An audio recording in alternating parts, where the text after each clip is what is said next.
Okay, so I recently checked out Mad Max Fury Road and wow, what a spectacle. I haven't done a movie review in quite some time now and my channel's not exactly known for those, but having seen this film, I just really want to talk about it, so let's get to it.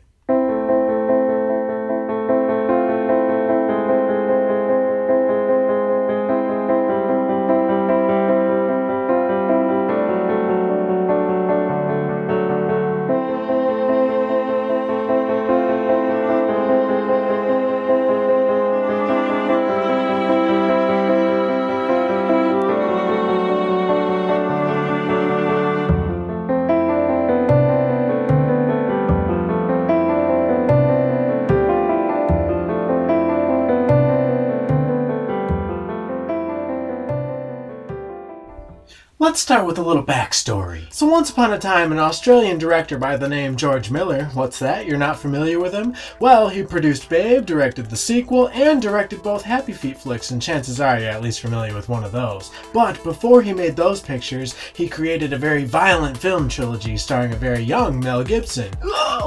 The trilogy began with Mad Max, which premiered in 1979, then came Mad Max 2, The Road Warrior in 1981, many folks' favorite in the series, and then there was Mad Max Beyond Thunderdome in 1985. Some look upon Mad Max 1 as the dawn of car chase action. I mean, can you blame them? Sure, there might have been a few films prior featuring car stunts, but this one, as low budget as it was, brought a story to the screen in which the road was the primary stage and automobile acrobatics were around every corner. Multiple car chase sequences, numerous stunts that are still impressive to this day, just beautiful high-octane action. Fans of the series tend to prefer The Road Warrior over it, but what I love about this one is the fact that the world hasn't quite gone to shit yet. There's still a bit of order and elements of the world as we know it. Gibson plays top cop Max Rokotansky. A gang of crazies end up killing his woman and child, and then one by one he vengefully takes them out. Fun stuff, and not just mindless action. It's got some heart to it, and you really feel for Max when his best friend and family are viciously taken from him. 4 out of 5 stars. By the time of The Road Warrior, it's straight up the apocalypse. An apocalypse where football pads, hockey masks, and leather chaps are in. As far as the action goes, this one's got triple the amount of the first film and provides some of the most impressive stunt work ever captured on film. That final tanker truck chase is easily my most favorite scene in the original trilogy. A man nearly died performing one of the stunts. Mad Max 2 proves that zombies so aren't required for an apocalypse film.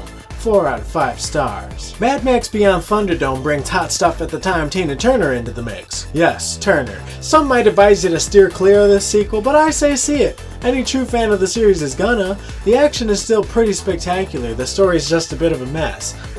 More of a disaster, actually. I don't mind the cash grab Tina Turner presence, I really don't, but why are these Neverland, Lord of the Flies lost children in the film? Why? Out of them all, this one feels the least like a Mad Max flick. Just look at the cover. Would you have expected this to be the follow-up to Road Warrior? I mean, this might as well be the cover of Thunderdome. The end train sequence is somewhat redeeming and visually quite pleasing, just a bit too over the top for me. Like, what's up with this Looney Tune henchman who's incapable of death? The dude's got like 9 lives. 2 out of 5 stars. I'm gonna need some apocalypse gear before diving into the latest and greatest film in the franchise. Excuse me for just 1 second.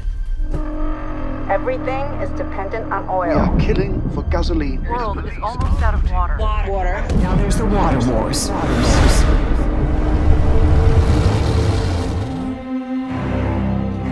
It is by my hand. You arise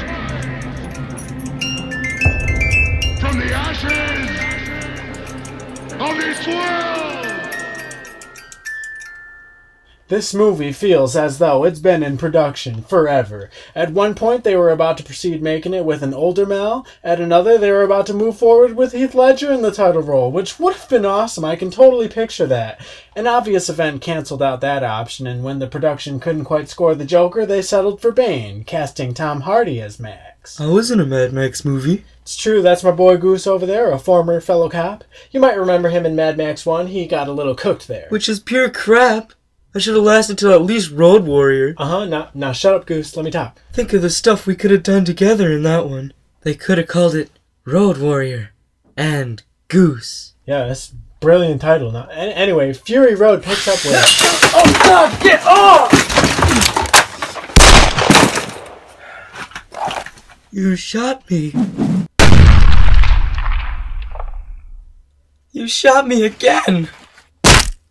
Mad Max Fury Road is balls-to-the-wall action. The trailer's depicted as like this seemingly never-ending car chase, and I gotta say, the movie is pretty much that. I would describe it as the Road Warrior perfected. This movie is gnarly. Whereas the original trilogy always provided phenomenal action and stunt work, this one tops every single stunt you've seen before. And not only that, but this time it's in crystal clear, high definition. No more film grain, baby. Judging by the trailers, would you have guessed that this film was directed by a 70-year-old? That's right, George Miller's up there, but showing no signs of slowing down, that's for sure. The man's only sped up his game. He's still out there in the sand, choreographing the action sequences, showing the kids and their green screen CGI fetishes why old school is simply just the way to go. This film feels so non-current Hollywood, whereas blockbusters like, say, Fast and Furious and the Avengers are just littered with green screen and CGI, probably less than 10% of Fury Road resorts to those tactics. There is a little bit of it for sure, but all the rest is just hands-dirty, death-defying, practically achieved, in-camera action. And to me, that kind of filmmaking right there is always going to be a zillion times more impressive than crud like this. Like, take a look at this clip from Die Hard 5, and then look at this. What's the difference? Real! Now, the handful of times it resorts to CGI, it's only because there would just be no other way to achieve that portion of the script. You know? Like, for instance, there's an epic sandstorm in one scene. You can't just wait around for one of those and then send a bunch of trucks into it. Nah, you gotta go the CGI route. But even their CGI is pretty damn good if you ask me. And again, it's only utilized when there's just no practical way to achieve a certain visual. Unlike most Hollywood blockbusters that often just deliberately choose to not even think outside the box. Why bother shooting on a snowy mountain? You can just green screen that in the background. Old school's where it's at. Can George Miller direct the next Die Hard? Tom Hardy turns in a fine performance as the short-spoken hero. Appearance-wise, Tom and Mel's portrayals don't share a whole lot in common, aside from that signature jacket with the shoulder pad and a missing sleeve, but Hardy definitely keeps true to the character and essence of Loner Max. I'll bet that many can agree that Charlize Theron steals the show here and there with her performance as One-Armed Furiosa. This girl's bad to the bone, a survivor. I'd say this is just as much her movie as it is Max's. There's actually more than a few badass chicks in this movie. It's the apocalypse and they ain't messing around. They'll F you up if it comes to it. Some have gone as far as calling this film feminist propaganda, but I didn't feel that way about it. I mean, every single Mad Max flick has at least one badass chick. This one just had a couple more. And I like me some ladies kicking ass. There's a granny in this one I wouldn't want to mess with. Nicholas Hoult from the latest X-Men flicks is also good fun here as a brainwashed war boy, and I enjoyed his little story arc. The plot is pretty straightforward and simple in good old Mad Max fashion. Basically, gas mask horse teeth dude here is trying to get his slave wives back, all the while Max and Furiosa are attempting to transport them to safety. Boom! Greatest action movie I've seen in years. Just goes to show that film stories don't need to be these super complex things in order for folks like me to enjoy them thoroughly.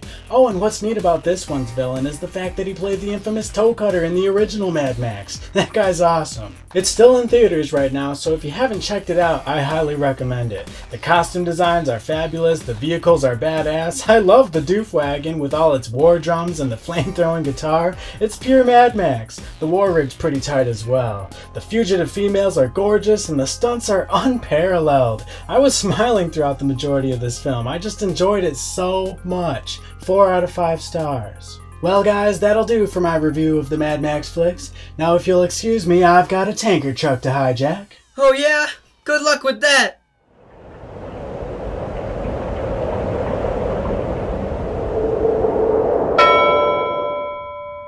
Subscribe, I guess.